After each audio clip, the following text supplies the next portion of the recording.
Raya Orucova 1993-cü il iyunun 13-də döyüş mövqeyində olan övladlarına yemək yapararkən şəhid olub. Yaxınlarının sözlərinə görə qəhrəman kəşfiyyatçı Raquf Orucov erməni işğalında olan yurduna gələrək doğma kəndini və anasının məzarını 2 dəfə ziyarət edib.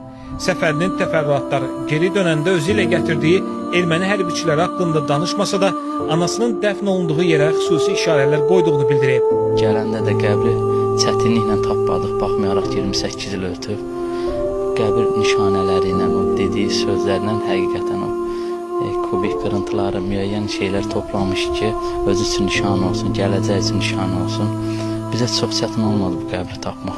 Qəhrəman zabitin ailə üzvləri 28 il sonra ziyarət edə bildikləri məzarın üzərinə Azərbaycan bayrağı örtdülər. Ağdamın Cinli kəndindəyik. Raquf Orucovun doğulduğu kənddə. 19 yaşına qədər qəhrəmanımız bax bu evdə yaşayıb və hələ 1-ci Qarabağ müharibəsi dövründən igidliklə döyüşlərdə iştirak edib və qəlpə yarası da alıb. Bugün Raqufun ailə üzvləri Raqufun doğulduğu kəndi, evi ziyarət edirlər və onlarla birlikdə onun ruhu da sevinir.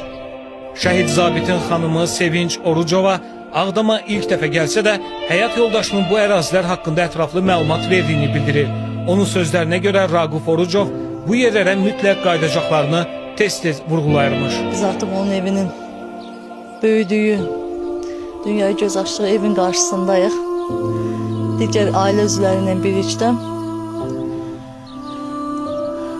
Bu günü bizə yaşadan ordumuza eşq olsun. Bu günü biz ananın məzarını ziyarət etdik, bura gəldik.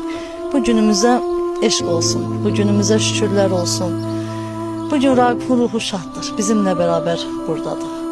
Qeyd edək ki, polkovnik leytenant Raquf Orucov 2016-cı il aprelin 4-də şəhid olub və Sumqayıt şəhərindəki şəhidlər xiyabanında dəfn edilib.